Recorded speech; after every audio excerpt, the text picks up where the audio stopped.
The banquet hall shimmered under chandeliers, a constellation of wealth and celebration. Laughter and clinking glasses filled the air, but Daniel Harper sat alone at a corner table, his ill-fitting suit a stark contrast to the tailored elegance around him. His calloused hands, rough from years of manual labor, fidgeted with a napkin. He wasn't supposed to be here, not really. The invitation had been a formality, a nod to his late wife's distant cousin, the groom's mother. But Daniel had come anyway for his daughter Ellie's sake. She'd begged to see a real-life fairy tale wedding, her 9-year-old eyes sparkling at the thought of princess dresses and dancing. He couldn't say no, not when her smiles were so rare these days. Ellie sat beside him, her thrift store dress, a size too big, her gaze darting between the dance floor and the towering cake. Daniel caught the way her fingers twisted in her lap, mirroring his own unease. They didn't belong here, among the city's elite, with their polished accents and effortless confidence. He'd overheard the whispers, snide comments about the handyman in the cheap suit, the single dad who could barely keep the lights on. A woman in a sequined gown had laughed behind her hand, her eyes flicking toward Daniel as she murmured to her companion. He pretended not to hear, focusing instead on Ellie's quiet awe. "Daddy, do you think the bride's happy?" Ellie whispered, her voice barely audible over the band's upbeat tempo. Daniel forced a smile. "She's got to be, kiddo. Look at all this." He gestured vaguely at the opulence, the crystal centerpieces, the waiters weaving through the crowd with trays of champagne. But his chest tightened.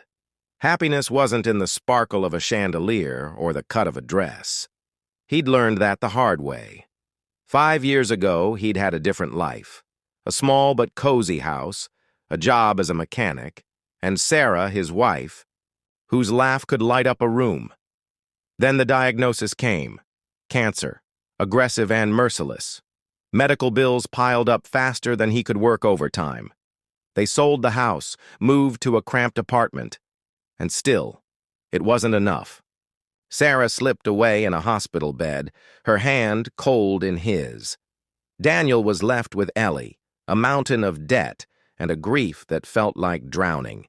He took any job he could, fixing pipes, cleaning gutters, hauling junk, just to keep food on the table. The wedding invitation had been a surprise, a reminder of a world he'd once brushed against. He'd almost thrown it out, but Ellie's excitement had changed his mind. Now, as the band struck up a slow song, Daniel watched the bride, Amelia, glide onto the dance floor with her new husband, Nathan. She was stunning, her white gown catching, the light like a cascade of stars. Nathan, a tech entrepreneur with a charming smile, spun her gently, and the crowd sighed in approval.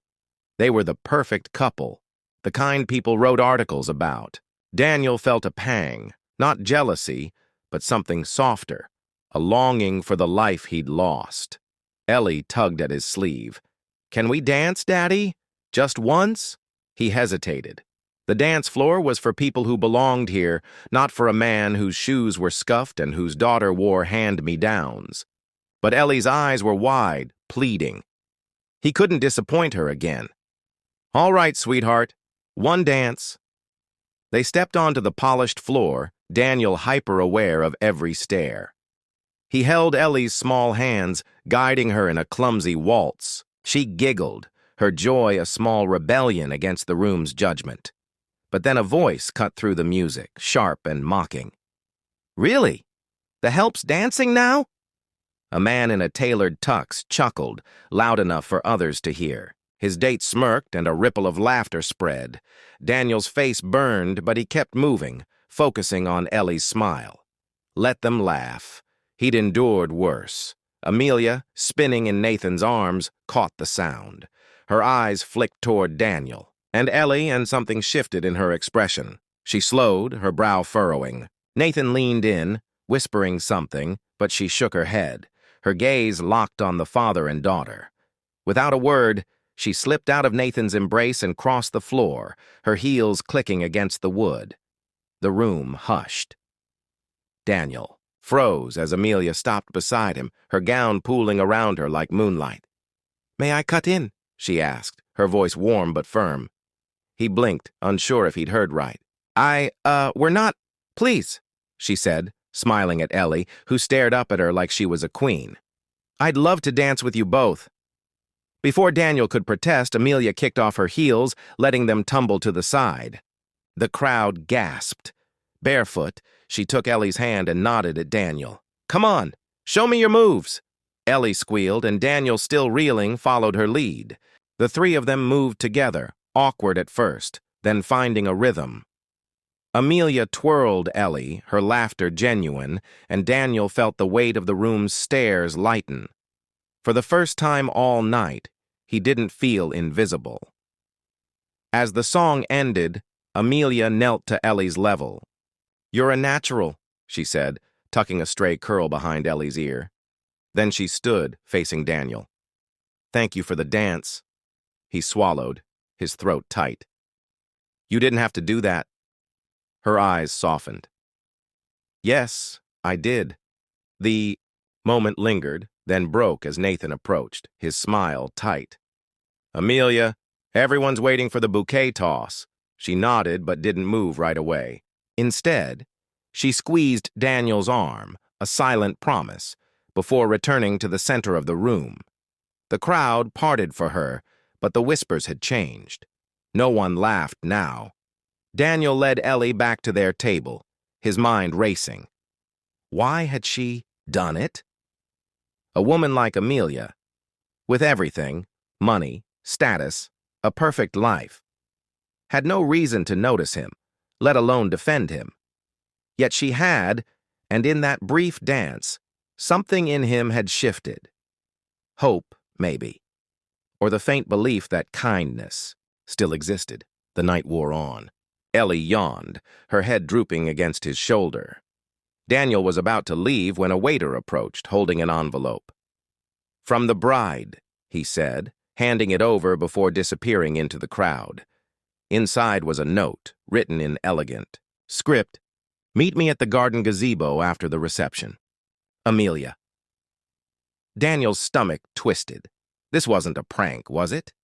He glanced at Ellie, now half asleep, and made a decision. He'd go, if only to understand why. The gazebo was tucked behind the venue, surrounded by roses and fairy lights. Amelia was already there, her gown swapped for a simple white dress, her bare feet brushing the grass. She smiled as Daniel approached, Ellie dozing in his arms. "I'm glad you came," she said softly. He shifted Ellie's weight, unsure. "What's this about?" Amelia looked at him, her eyes searching. "I saw you tonight, Daniel. Not just you, but who you are. The way you look at your daughter. The way you carried yourself despite everything. It reminded me of something I'd almost forgotten." He frowned. "I don't understand." She took a breath, glancing at the stars. "My dad was like you. A single father, working himself to the bone for me after my mom left. He died when I was Ellie's age, but he gave me everything he had. Tonight, when they laughed at you, it felt like they were laughing at him. I couldn't let that stand." Daniel's chest tightened. "I'm sorry about your dad." She shook her head. "Don't be. You're doing what he did, putting your kid first. That's why I wanted to talk to you." She reached into a small bag and pulled out a check, pressing it into his hand. "This isn't charity, it's a chance." He stared at the number, his breath catching. $50,000. "I can't take this." "You can," she said firmly. "Use it for Ellie, for school, a better place to live, whatever she needs. My dad would have wanted this." He wanted to argue, but the weight of the past 5 years, every late bill, every skipped meal, every night he'd lain awake worrying, crashed over him. Tears stung his eyes. "Why me?" "Because you're a good man," she said simply, "and because I believe in second chances." Ellie stirred, mumbling in her sleep, and Amelia smiled. "She's lucky to have you." Daniel clutched the check. his voice barely a whisper. "Thank you." Amelia stepped back, her eyes bright. "Live well, Daniel. For her." As he walked away, Ellie warm against his chest, the night felt different. Not just the money, though it was a lifeline. It was Amelia's kindness, her choice to see him when no one else did.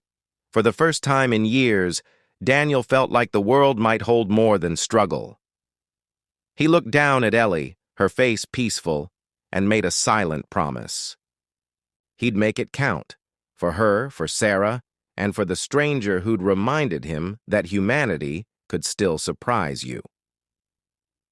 Months later, the wedding was a distant memory, but its impact lingered.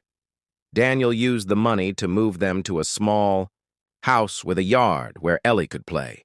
He enrolled her in a better school and started a small repair business, his hands finally building something for himself. The check had been a spark, but Amelia's belief in him was the fuel. One day, a package arrived. No return address, just a pair of worn wedding heels and a note. "Keep dancing." Daniel smiled, setting the heels on a shelf. He didn't need to dance to know he was moving forward. And somewhere, he hoped Amelia knew she'd changed everything.